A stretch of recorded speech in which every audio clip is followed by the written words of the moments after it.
guys in the dark.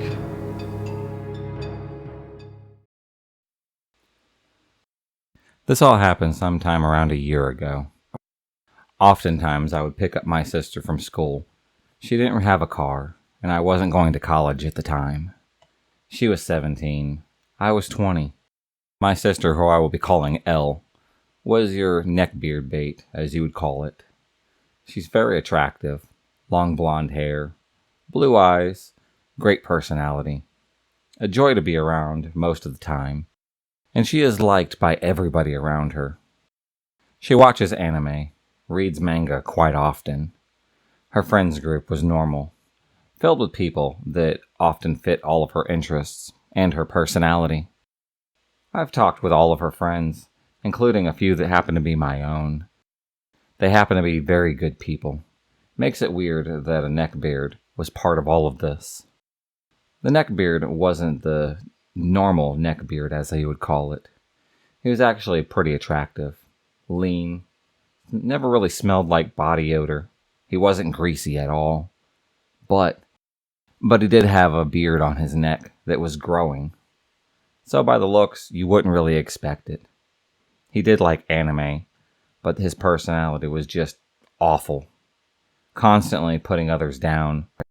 It wasn't very noticeable, but it was there. He was definitely a huge creep. Scary how good he was at manipulating. Made it seem like he wasn't degrading anybody, even if he was. From the moment that I met him, I didn't like him. I do have a lot of experience with people just like him, so I knew quickly what type of guy he would be. I told them all my concerns, but they just brushed it off. Especially my sister, who believed that there was good in everyone. The first time that I happened to meet this guy, I was picking up my sister from school. She happened to be in an after-school club, and he happened to be in it too. I'm really not sure which one it was. I was asked if we could give him a ride home. Now I had decided that because they are together now, it wouldn't be that bad. Oh, I was wrong, right off the bat. He noticed my shirt. During that time, I was wearing a Green Day shirt. He told me that he loved the band. Really? They're one of my favorites, I had told him. Yeah, I'd love to have a night with the singer. You know, alone. Then proceeds to tell me that I look kind of like him. What is my name? Me starting to become very uncomfortable. I'm Gerald. Really, I love that name. It just rolls off the tongue nicely. Now I'm very uncomfortable. My sister didn't seem to notice at all. I didn't mention it to her. I really wasn't wanting to ruin her day. Normally something like that would just be a compliment I would receive. I did have the same hair as him. Somewhat the same fashion sense. That comment before rubbed me just wrong. Especially the comment about my name. I stopped the conversation and didn't say anything else until I had dropped him off.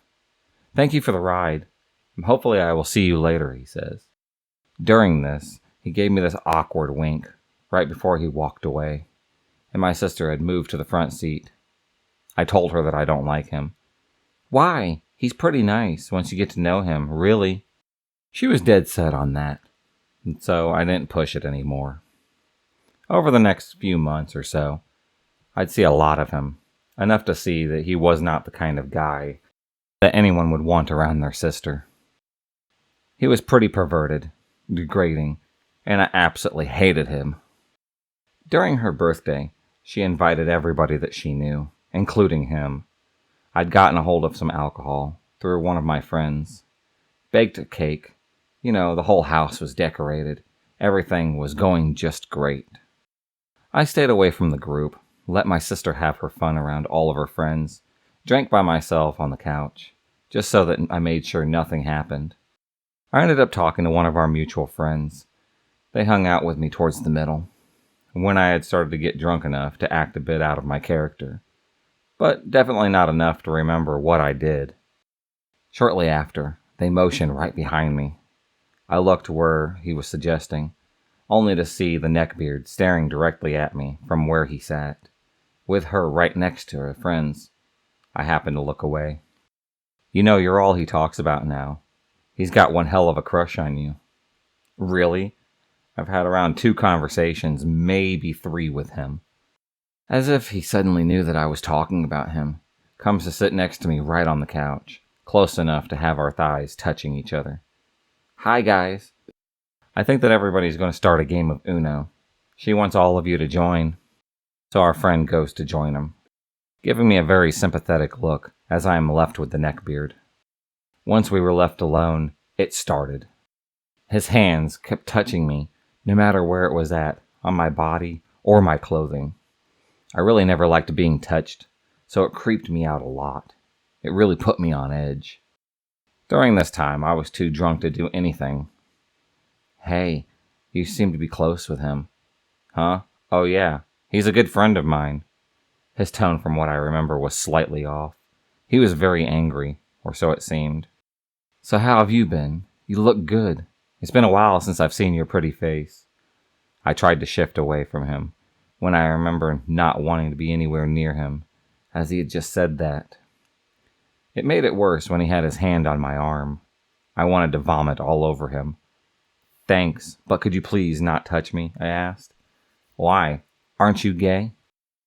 That was a head spinner for me at the time. I wasn't out to a lot of people, just my sister and a few of my close friends. I had asked how he even knew that, and he said that she had texted him once about it. Aren't you dating my sister? I had asked. Yeah, but this is recent, and it's not like I'm not allowed to experiment at all.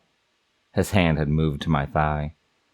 I tried to shift away, but I had drank a lot, so by that point, I wasn't strong enough to move his 6-foot body part from mine. He moved to press into more and then try to kiss me. Eventually, he was able to kiss me. As he tried to get in closer, I ended up being able to shift just long enough to knee him and push him into the couch. Just let this happen. I promise it'll feel fine, he had told me. I started to have a panic attack because memories of the past years came back, and I started to cry. I had screamed at him to get away from me. I called my sister and then started to thrash around. He got scared and then jumped away.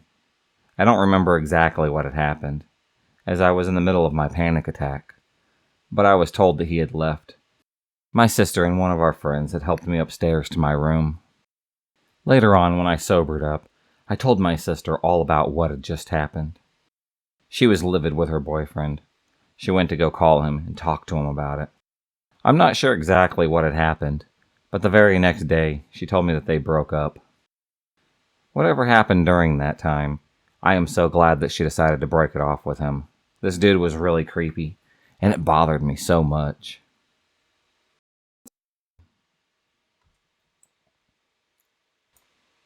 We had matched right away. Now, I'm not the prettiest girl in the world, so I don't pass judgment on anybody that is less attractive. Now, this guy isn't your typical neckbeard. He had a bit of a belly, but he was pretty healthy. He showered every single day, even used deodorant. The only reason that he was classified as a neckbeard is because he has a patchy beard on his lower jaw and his neck. He even wore a fedora on our first date. He also happens to like the same things that your typical neckbeard would like. Besides all that, he seemed like a very lovely man. This story takes place after I had just met his mom and his stepdad. We had went out in the afternoon for a date, going for some coffee, seeing some ice sculptures around town. It was winter in Canada. We tried to stay inside as much as we could. His mother had invited me over for dinner since the first time that I met her was over the holidays. She never really got to sit down with me one-on-one. She was very sweet to me the entire time. She seemed to approve of me.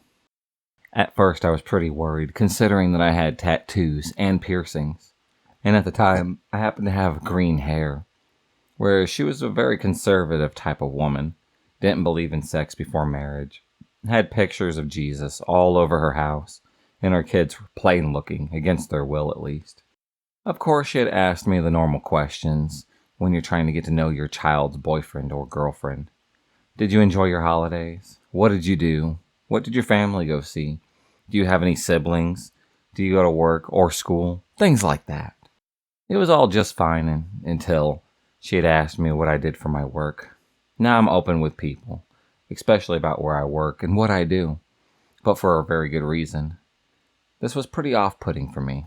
See, I work in the adult novelty store. We do have events and demonstrations at alternative bars and clubs. The store is just geared towards more alternative lifestyles instead of the run-of-the-mill toys and accessories. But I had sucked it up. I told her the truth about everything. I didn't want to lie, but I also didn't want to tell her the whole truth, you know? I told her that I worked at an alternative lifestyle store, where we happened to sell everything that you would need for a scene. She happened to be shocked. She went into silence. His sister was curious to learn more about my job, and if I had took it seriously. I told her that I did. You have to when it comes to stuff like that. It is all fun and games until someone gets a non-consensual hurt. Now, before I continue, he happened to be a virgin. Was pushing probably about 30. Never really messed around with anyone before. Never been kissed by a girl before. He was one ready boy, though. He had things that he was into. He wanted to try them as well, with me. But I had told him to educate himself on some of those things before we even tried them. So in short, he was one kinky virgin. I'm not saying being a virgin is bad. I just don't believe in virginity, but each of their own. After that, I had gone home. He and I had talked the entire time that it took me to get home. I happened to go on the bus. He told me that his mom was still shocked, and was quiet about it. When I'd gotten home, I took a shower, went to bed since it was pretty late. Normally I would get messages from him before the morning, so that when I got up I could read them. By that morning I got nothing from him. I thought he decided to just sleep in. I shot him a good morning message. I thought it was odd that for the entire day I really didn't hear anything from him, until that evening when he messages me. I don't have messages anymore, but the conversations kind of went like this. I got something that I have to tell you, but you have to promise that you really won't get mad. Okay? No, promise me that you won't get mad at this. Okay, I promise that I won't get mad. Now what is it? Last night when you left, Mom had more questions about you. All right, what exactly did she want to know? Well, you don't have to answer them. What did she want to know? She wanted to know about your sex life. She had asked about how many partners that you've had. If it had only been guys, or if you had been with girls as well. She wanted to know about your likes and stuff. I didn't know how to feel about any of this. I was pretty angry and embarrassed all at the same time. This woman had asked questions about me that she didn't even need to know. I am open and honest with the person that I'm dating, but that kind of stuff is not for their entire family to know. They definitely don't need to know these type of things, but it does get better. It's none of their business, you know. Yeah, about that. What did you do?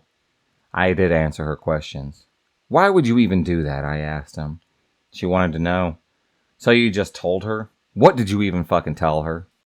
Well, I told her everything that you told me. Yes, that's right. He had told her everything about me and my private life. I had felt very violated. I ended up calling him later to chew him out about it. I guess that his mom happened to be there when I was doing exactly that. She took the phone away from him. She was downright cruel. She had called me a slut and a whore, and even more stuff. She said that I'd poisoned her son into having sex before marriage, and that I was trying to get him into that kind of lifestyle. I begged him to stand up to his mother, but he was quiet, as his mom was tearing right into me. He said that his mother had the right to know these things about me, but I'm guessing deep down, he knows that she doesn't, since he had asked me not to get mad when he had told me. He even sided with his mother. He said that he wasn't into the same things I was until we had met. I told him where to find his balls that happened to be in his mother's purse, and then I blocked them both. Let's just say, that was definitely the end of that relationship. If you enjoyed this video, please subscribe, like, and hit the bell for notifications on future videos, and become a stalker of the night. And I'll see you next time.